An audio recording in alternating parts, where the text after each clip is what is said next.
Hey, good morning, good afternoon, or good evening, no matter what time it is. I hope that you, my friends, are having an amazing day. My name is Carl Freund. I am the CEO and broker for Kenneth James Realty, and I've been selling real estate here in Arizona for nearly 20 years, and I've been a designated broker for the last 10 plus. And so I've done thousands of transactions and helped agents just like you sell over $1 billion worth of real estate.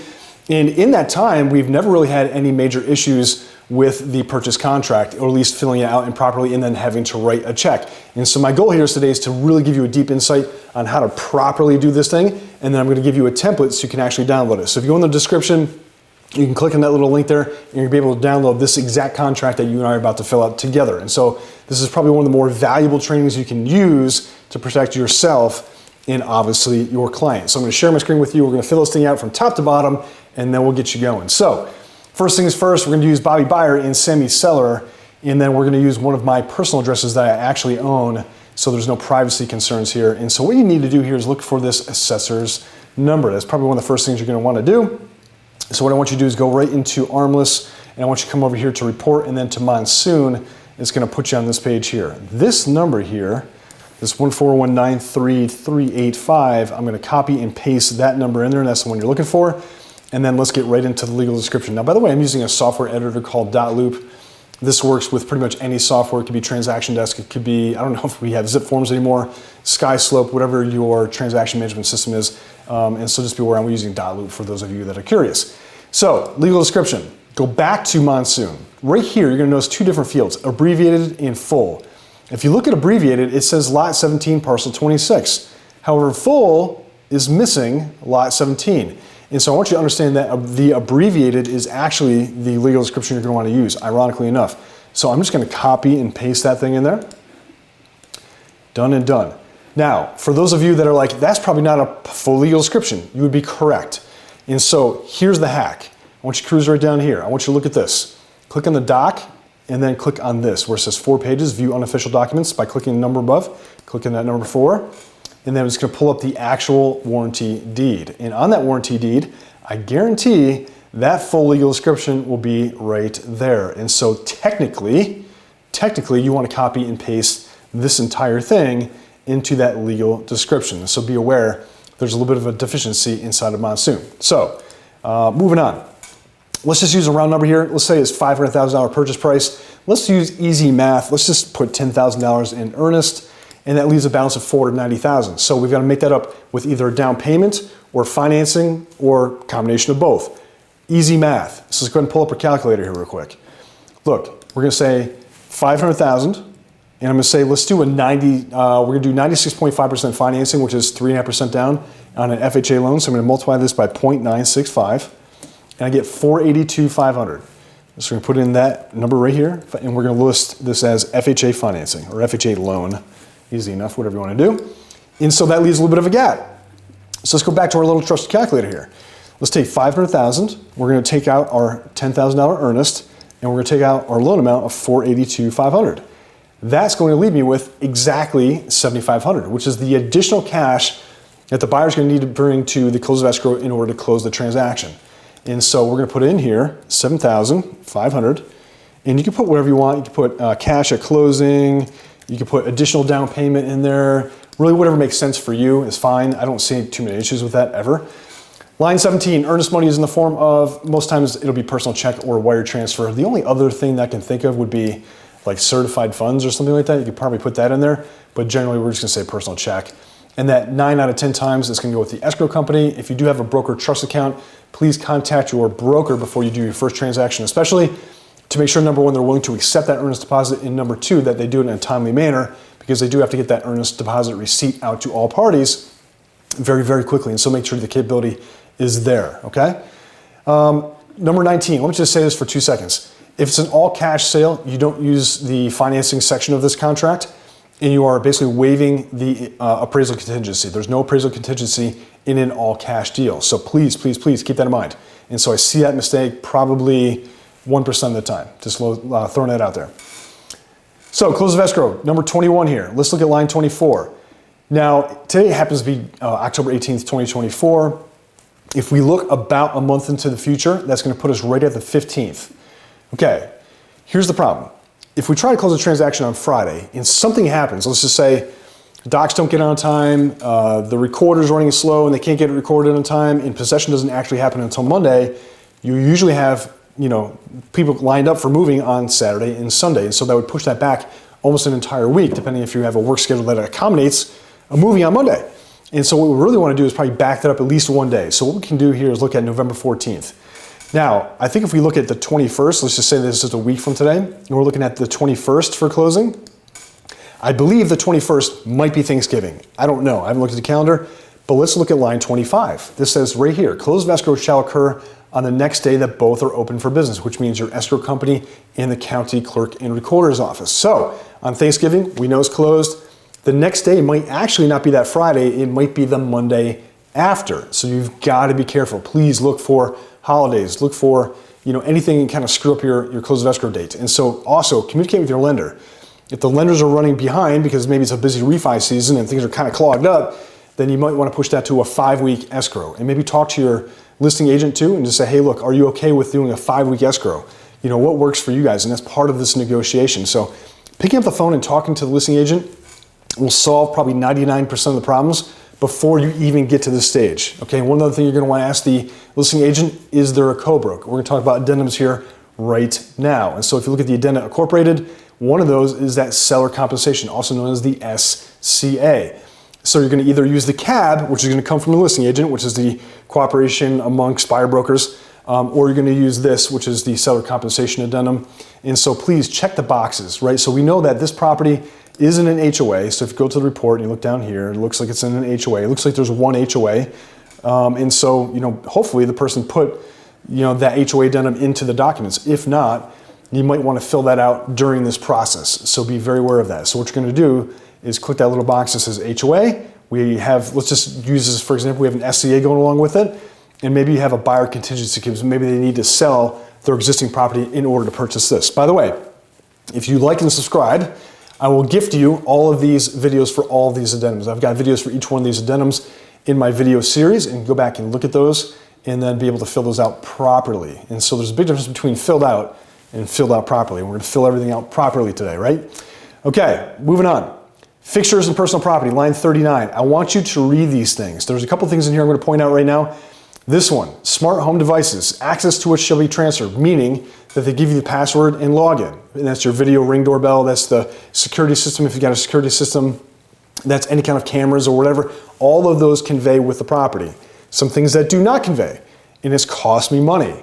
Out here, look at this. Outdoor landscaping, shrubbery, trees, and unpotted plants. I just assumed, and by assuming it makes an ass out of both you and me, I assumed that the potted plants in front of the house would convey. They look like they're fixtures. They are not. They are actually personal property. So when I close escrow on a property and all the planters were gone on the back patio, guess who bought some? Me, because I'm an idiot and I didn't read that very well, okay? Also, one thing, wall-mounted TVs. If there's a TV mounted on the wall, the physical mount transfers with the property. That means both halves. That means the half that's on the wall and the half that's on the TV. So if your sellers are preparing to take that TV off the wall, please make sure that they disconnect that other piece and put that piece back on the wall so you've got both pieces, because we know that it's no good. Like if you only got one piece, you ain't hanging a TV. Super simple. Other things, window treatments also convey with the property. Also, light fixtures convey with the property unless they go down here and define them in line 61 or 62. So let's just rewind this real quick. Refrigerator, washer, dryer, all those different things. You need to call these out. I sold a property in Levine for a very good friend of mine, actually. There was 2 refrigerators on site. One was a black old fridge from probably mid-90s in the garage. The other one was a brand new stainless in the kitchen, where it should be. We close escrow, we get keys, and during the walkthrough, everything was good. Get keys, and I let them in the house, and I was the first one there. I realized very quickly they had swapped refrigerators. Big problem. I go back and look at the contract. I made a mistake. I didn't define which refrigerator went where and which one conveyed. You need to do this. Easy hack, okay? I want you to go into the MLS. I want you to go to photos. I want you to start looking. If you can't remember and you didn't write it down during the showing, call and ask would be the first thing I would do. The second thing, if that listing agent's not available, go ahead and just peep this thing. You can probably zoom in enough to see that that is a Whirlpool, that is a Whirlpool, that looks like a Whirlpool. It may not be a Whirlpool, but it looks like they all match. I'm going to guess that that is a Whirlpool. Okay, so we're going to put in here, very simply, Whirlpool stainless. And you might want to put side by side, define it. If you can find the, I'm not going to ask you to pull the refrigerator out, but let's just say it's, you know, you have a serial number on the thing, awesome, put it in there. Same thing for your washer and dryer. Above ground spa, so if there's an above ground spa, not the ones that are built into the concrete, you know, in the patio, but the ones that rest on top of the patio, you have to define if that's going to go with the property or if that's going to go with the seller. So be very, very aware of that. That would be an expensive mistake, right? Talking about financing, the pre-qual now needs to be attached. In my old video, I don't think it was a requirement, but now it is a requirement that the pre-qualification from your lender is attached to this form. Loan contingency, not going to go through it, but make sure you're getting your LSUs. I've seen a lot of deals close, not close on the day of escrow because we weren't really following the LSUs and we were kind of being lax about it. And then next thing you know, this thing's not closing. We're saying, hey, why did this thing not close? Well, the appraisal came in short and we've been trying to negotiate it and well, we never got an appraisal contingency, right? So like think about this ahead of time, guys. You really need to be getting these LSUs and close that door for that loan contingency. So please do that. All right, one more thing, I'm gonna say this real quick. If your buyers fail to lock in at a rate and that rate increases and now they do not qualify because the rate increases, now their debt ratio is too high, they will not get their earnest money back. That is not an acceptable answer for you to use a loan contingency. That's not acceptable. You're going to actually lose the earnest if you do that. All right, guys, line number 97, type of financing. Obviously, it's pretty self-explanatory. We're going to check FHA in this deal. We've got an FHA deal going on. I've never really seen this used other than a wrap. And so you can put wrap in there. By the way, if you're going to use a wrap, please reach out to your title company or reach out to your broker and make sure that number one, they're okay with doing that. But number two, it's not going to trigger a due on sale clause. Same thing with subject to, because the transfer of the title actually occurs, which could, you know, trigger the acceleration clause, which is called the due on sale clause. For your mortgage company, it could put you in a very, very bad spot. Essentially, the entire balance of that mortgage is due instantaneously, and that puts you in a very tough spot. So, moving on, seller concessions. In addition to other costs, the seller has agreed herein that they're going to credit the buyer, and you can use a percentage, so you could say something like 3%, which in this case would be a $15,000 concession. You wouldn't use both of these. You're going to use one or the other. Let me say it again. You're going to use one or the other. I prefer, this is just me, that you use the amount and not the percentage, because remember, the percentage is going to change based on where you end up during that negotiation process. So on counter 6, you know, and then you got to start doing some math again, right? And you got to back it up. And so what I like to see on counters too, let me stop for 2 seconds, is I like to redefine all the terms that have changed, different than on the original purchase contract. So if the change of, you know, close of escrow happens, make sure you outline it. Close of escrow date to be blank, blank, blank. Price to be blank. Seller concessions to be blank. Title company to be blank, okay? So on those counters, I want you to really define what the actual terms are, not just countering ambiguously terms over terms, because things get confused. And so I think a little short summary would be very, very helpful in that case. All right, so moving on. So we've figured out, I'm gonna put NA in here. Let's just put NA, just so we know that it's not a percentage and we know it's a flat fee. Appraisal cost, 9 times out of 10, actually 10 times out of 10, that initial appraisal fee in Arizona is gonna be paid for by the buyer unless your lender really wants to kick it up, in which case you would just put here, lender, right? But I rarely ever see if a seller is paying for an appraisal, so just be aware of that. So 10 out of 10 times, just click that box. Also, if the seller's paying the initial appraisal fee, which is not really a thing, then you would check one of these boxes. Otherwise, just let them go. You don't need to check them. Shout out to WFG Title, Sylvia Diaz. She's awesome, man. She's my escrow officer, and I really enjoy working with her. You don't need to worry about a lot of this stuff. Please read it and understand it, because it goes through title insurance and some of the expenses that are associated with and how that escrow fee is split. And then let's go right down here to this next line, number 151, which is prorations. Now, we kind of touched on it at the beginning part of this thing, but if you're taking pre-possession or you're giving post-possession, then you would put the date in this case, okay? And so that tells title to prorate on a specific date. So for example, like if their sellers are staying in the property for an additional 10 or 20 days past close of escrow, then you don't want the buyer paying for that time, right? So you probably want the seller paying for that time. So go ahead and put that date in there, and that's gonna save you a lot of troubles.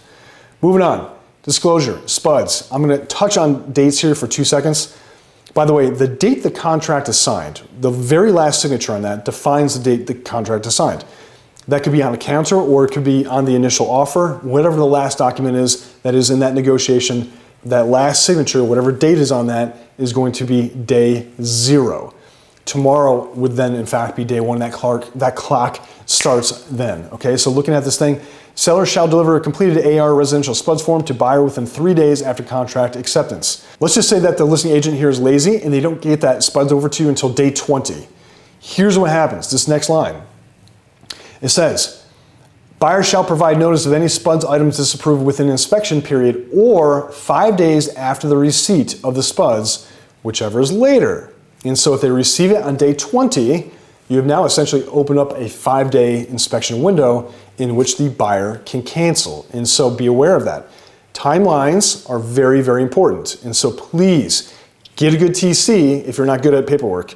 Define all of your dates. And so maybe you have a little notebook like this, or maybe even better, you put it into your phone with all of the inspection deadline dates, all of your BINSR response dates, your SPUDS dates, your HOA dates, everything should be in a calendar somewhere or in your transaction management system so you're not missing deadlines. Same thing with clue reports. Okay, we'll talk about clues in just a second.